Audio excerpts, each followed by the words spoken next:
Hello everybody and welcome to the Green Star Trading with me, Tom. All views, opinions and ideas expressed in this video are my own and do not constitute financial or trading advice in any way. Right, it's time for our weekly update on the stock market. We're going to be looking at the usual culprits. We're going to be looking at our proxy for the S&P 500, which is the SPY ETF. We're going to be looking at the NDQ, the VIX, and a quick look at the book to call ratio as always as well. But before we begin, a quick word about the many benefits of becoming a member of the Green Star Trading Patreon. If you already appreciate the work I'm doing on YouTube and wish to show your support for the channel, then why not join Tier 1 for just £5 a month? You still bag yourself an exclusive video each week that won't be available on YouTube. Or why not consider joining Tier 2 for just £10 a month? You still get the same exclusive video each week, but you also get access to the public Discord. There are multiple channels where you can discuss things to your heart's content on multiple subjects with all other Discord members, including myself. You also get access to the entire back catalogue of my educational videos, including the Elliott wave series, plus other technical analysis videos, including trading and trading risk management. I also host a live session each week via private link to the YouTube. Then finally, Tier 3 for £15 a month. You get all of the previously mentioned benefits from Tier 1 and Tier 2, but you also get access to my monthly dividend calendar where I list my stock picks for the month and all of the relevant ex-dividend and payment dates. You also get access to my stock rating system, which is an at-a-glance rating out of 30 based on company health, value and overall dividend quality. If you yourself wish to look up a specific ex-dividend date or payment date, tag me on the Discord and I can look it up and get back to you. Also, if there's a stock you're interested in and you want me to use my rating system on the stock that you have chosen, tag me in the Discord and I will get back to you with a score. Thanks for listening guys, and now back to the video. Okay, welcome back guys. Right, we're going to start here on the SPY on the day time frame in arithmetic scale, and we're going to have a quick look at the recent price activity. Had a bit of a sell-off yesterday, had a bit of a sell-off last week as well, and we had a hell of a reversal candle to close the day out, and big strong bullish hammer. So in that regard, we have a valid count where we left off from last week, but I am going to jig this slightly to the alternative we mentioned. We spoke last week about how this was probably or could be a free wave correction with the 4 over here to come in lower, I was suggesting at the time. Well, I might change that. We still have a legitimate idea of this being a completed 3-4 as we proposed, with this being a 1 and a 2. The thing which is having me lean away from that is we brought our NDQ count here, the Nasdaq, into line with the SPY, but we got lower lows yesterday. So this is the low here at the edge of the channel, broke these lows here, and therefore the idea of this here being, you know, a 1 and a 2 can't be allowed, as the 2 would have come back beyond the 1.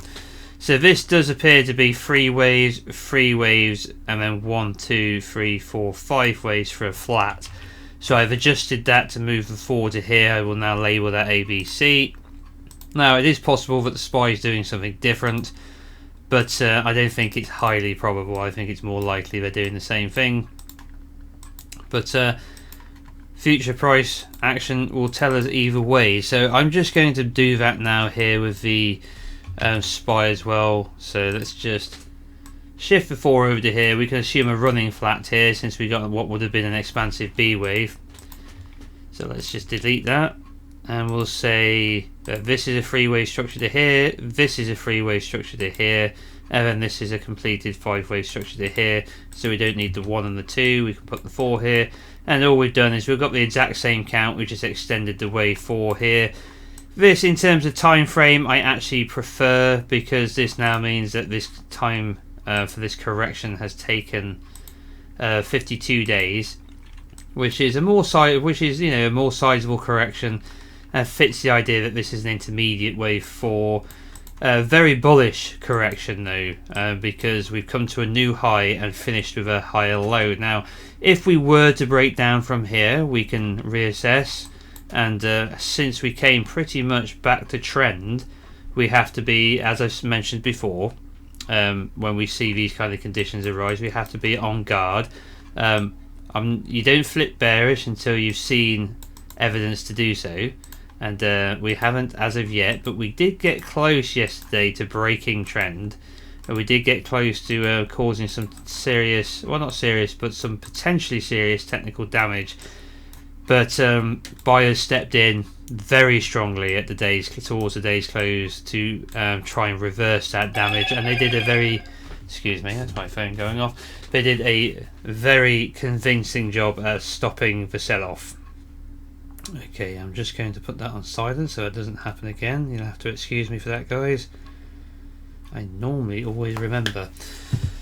Right then, so what am I talking about when I say we came close yesterday to doing some technical damage? Well, let's pop over to the Nasdaq here, and you can see how we've got this channel that fits neatly around everything from our primary pivot here, a primary 1-2, and everything forward from that point. Now, channels are not absolutely perfect. We had a small break of it here. We could have a break of the channel and still get ourselves back into it, but essentially they will contain the vast majority of price data until that trend is broken. Now you can see yesterday we came right down to the trend line and we got this bullish bounce.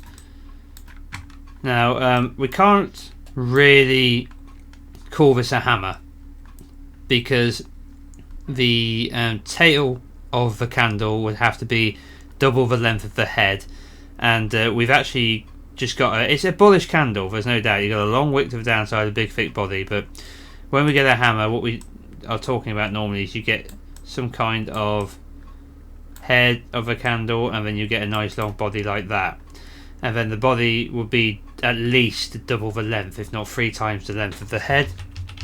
Obviously that's not the case here. We did not consume the previous day's candle, so it's not a bullish engulfing candle on the daily. In order to do that, it would have to come beyond this point here, but it was a bullish reversal nonetheless. But it's only going to be a reversal signal if it now follows through and we take out these previous highs and we get some follow through over the rest of the week. The same applies here on the SPY. Now this might be a hammer on the SPY. We can come in and we can just have a little check of it.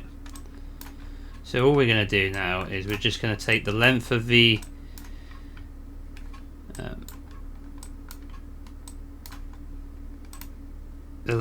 body here and just bring it down.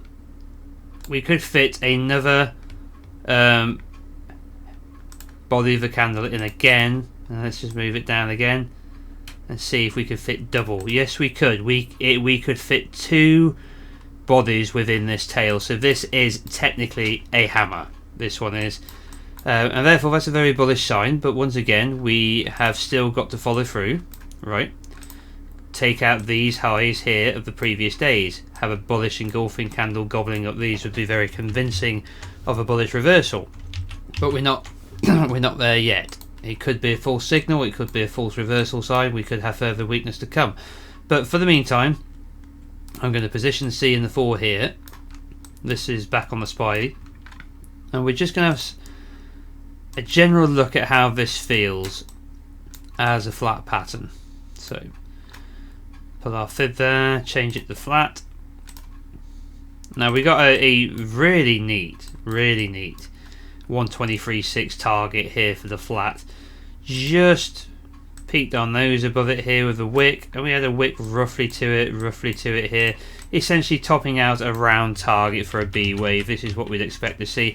We can come from the 23.6, 130.18, and also the 1618. If we go beyond the 1618, we have to consider, since we are still in an upward trend at the time, that we're more likely looking at a wave 3. And this is a 1 and this would be a 2, and our presumption of a flat would be more likely to be incorrect. But we could come all the way up to it. We could even come beyond it. I have seen flats that go beyond it which complete, but it's a guideline. We expect to see the B wave complete somewhere between the 123.6 or lower. We only have to come above 100%.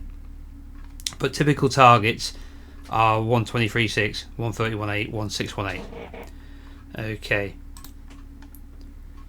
Okay, and let's see what kind of target we get for the C, if we get any at all. So we take the length of our A, come up and project it from our B, and we get a 1-to-1, almost, just shy of it. So that's really quite tidy. That is 123.6 for the B and a 1-to-1 for the C, or very, very close, probably within 90%, or maybe even more of 90%. So that's a very nice running flat, that is. Not the most bullish interpretation of a running flat, which would be a 61.8% extension of the A from the B, but that can be sometimes tricky to even identify as a flat because the C is so short. But if this is true and we've bottomed here with a hammer and we get follow through, then this is still a very, very bullish correction. Anything which leads down and then to a higher high and a higher low as a flat for a running flat, this is one of the more bullish corrections you can have.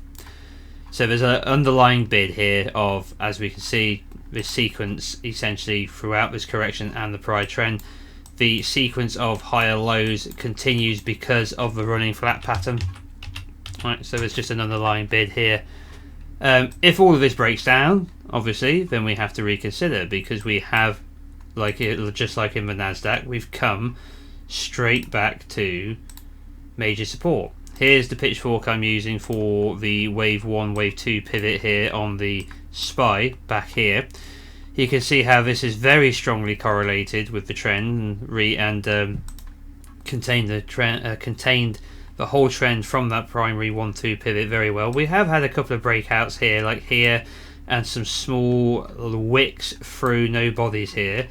In this case, we've had a wick down to it here with a bullish hammer, and we've had a bullish hammer here with a wick down to it. So the flat was essentially using the median line as resistance here before completing at the lower bound. So essentially, if this is a bullish completion of a wave 4, then what we've done is brought as much room as possible for ourselves by coming back to the bottom here. We can now work our way up significantly higher because we've now given ourselves a lot of space.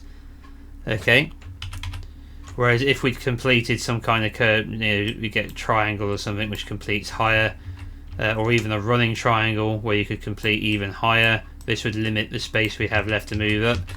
By coming all the way down here, we've given ourselves plenty of room. So everything still looks intact.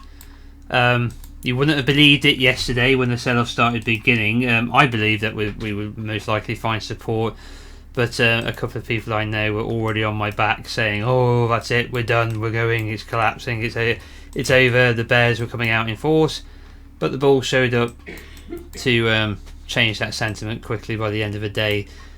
So things to watch before we come over and have a look at the VIX and the PCC is pretty clear, really, which is if this bullish reversal does not hold, and we do not get follow through, and this long-term trend that we can witness here in the Nasdaq, and also if we just bring up that pitchfork, which I think is the best fit I've got. You can put a channel around this as well, but the channel here for the S&P is way more generous than it is in the, see what I mean, taking this pivot here and these highs, this high, this high, this high, this high. This one gives us a lot more room to the bottom of the channel, and although I'm not in any way bearish, I prefer to give the bears the benefit of the doubt when coming back to test support. So the pitchfork works better in that case, meaning that if we were to break this pitchfork decisively, watch out. We've got to be on guard at that point. We've got to be prepared. Whereas I think the channel is a better fit here in the Nasdaq. So if this doesn't follow through, and we don't start this move up into an impulse, and we do break it, then you've got to be on guard because the bears might be getting dinner. So that's it, really. In the meantime, what I expect to see from here then is this is a flat correction in the 4 here, as opposed to our zigzag, which is all the way back here. I expect to see us marching out of here now in an impulsive move higher. And that's that, really. So we expect to see an impulsive move higher. If you want to get long here, if you're not already long, then a 5-wave move up into what will be the wave 1 on a smaller time frame, and then you'll get a pullback into a 2. That would be the entry, that would be the stop, unless you wanted to use the STS that we teach the Green Star Trading Patreon, which means you could take an even smaller trade with this as the entry and that as the stop, get the percentage down to the smallest amount possible, and that gives you confidence that you're now in an uptrend and you've managed risk as best as you can. So same here in the S&P, we would now expect to see the upward trend now continue after this sideways correction. If this breaks down, be aware. Alright then, so let's come over and have a quick look at the VIX. So still suppressed, still below 20, closing the day below 20. We brought the 60 exponential moving average up to the 250, bumped into territory with it, and now have been rejected, and are now coming back down with the 250 acting as resistance at the moment. Still a long way off this upper trend line, and even this upper trend line has not broken the trend in the market. So just because we burst up higher in the VIX does not mean that the trend in the markets is going to break down. We've seen multiple tests of this before without the market caving in. So, but like I said, if we do get a follow through, some kind of burst here in the VIX, and it breaks trend in the markets, then at that point we need to be putting our bearish hats on, at least for the short term, and considering the possibility of a larger correction. The recent price data here on the put the call ratio, all we've seen with that sudden sell off over the last week and yesterday was this little eruption higher slightly, but still below this previous high here in the PCC. So perhaps we are in one of these longer term moves from extreme greed to extreme fear, but as you can see, it's a process. The low here was around February of 21 last year, so we do get the occasional rip, as I mentioned, but even these rips are very speedy panics, are still, like this one's still 260 days, this one's longer, this one's longer. We do get the occasional spike, like during obviously during March of 2020, February to March, where you can see how we went from 18th of February to the 31st of March. Here was this move here, and that was a very quick move from the inner bound to the inner bound here. So they are possible. We could come racing up here quickly, but we would see a huge spike in the VIX, we would see a break of trend in the markets, we would see something to support such a violent move. But there's just as much probability that we're just going to step our way up and just repeat this process of just fear and panic, greed and complacency, fear, panic, greed and complacency, fear, panic, greed and complacency, fear, panic, and that's the human cycle of the stock markets. At the end of the day, it's a human cycle. It's just what we do as a species. We go from fear and panic to greed and complacency and back and forth. It just takes time. Okay, so to sum up, we are now expecting a impulsive move higher, having found a bullish low here, having found the reversal. We are not going to be convinced of it until we see some follow through. Okay, that applies to both the Nasdaq and the SPY. We're going to be keeping an eye on the VIX in case it spikes again, and we are going to be observing the trend here in the market. If we do get a breakdown, we can shift our opinion and consider alternatives, but for the meantime, once again, as I've said many times in previous videos, until this trend breaks, until we see strong bearish signs, we have to continue to support the trend. So quick look at our momentum indicators here before we go. Now we can see here on the MACD, on the RSI first, let's just put a horizontal here on this previous high. This is the wave 3 of the 3 here. Okay, typical to see the highest reading in the RSI appear within a 3 of a 3. That's exactly what we've got. Here's the 3. Okay, so this is the 3 of the 3 here, and this is the 3 of the 3 here, and this is the minute degree of the wave 5 minor degree of the 3, and this is the minor 3 of the intermediate 3. Okay, but we get our peak around here. We then set up a bearish divergence between the 3 of the 5 of the 3 and the top of the intermediate 3. This is what heralds the incoming correction. So we get a divergence between these highs, as you can see, higher high, higher high, higher high, lower high, and that is what heralded this flat correction coming in here. Did not make it down to oversold conditions on the daily time frame. We don't have to. We have frequently in previous corrections, but it's not essential. We can see here on the MACD that the 3 here, also the MACD peaked roughly in the same place. No prior divergence on a larger degree. Did see divergence between these two highs again, and then we broke down into this correction. So what we would like to see here from a momentum point of view is a push back through neutral, back into overbought, supporting an impulsive move higher, and to step up over time. Since this is a completed correction, the divergence we would be measuring now, assuming this is a complete correction, would be between any future high we set and any subsequent high from here on the RSI. Okay, in terms of the day time frame. If we want to look at the weekly time frame, we can come all the way back to primary degree and see how things look from there. But from having formed a new low, we can start tracking the RSI highs from this point, same with the MACD, and see how they compare. On the SPY, let's try not to doodle on the screen, Tom. Okay, so yeah, we saw something similar here. We got a big dock off reading of the 3, of the 5 of the 3 here. Huge reading in the RSI, big strong move. And then we've got divergence between those two highs, here and here, and that heralded this flat correction. We even got the typical divergence between the completion of an impulse and a B wave swing higher between here and here, showing the weakness of this uptrend move here. This is a counter trend move that takes us to new highs. The trend for this, for the meantime, from this A down is now a downward move. This is the move here, then we have the corrective move higher, then another move lower. But because the overall pattern is bullish, we finish higher than we the low of the C is higher than the low of the A, is what I'm trying to say. So from this point onwards, once again, we would expect to see move back into overbought conditions, and then we can start comparing subsequent highs as we go 1, 2, 3, 4, 5. Maybe we'll get the divergence between 3 and the 5 if we're impulsing up, and we'll keep an eye on that going forward. So yeah, that's the momentum indicators. Let's have a look at our moving averages here.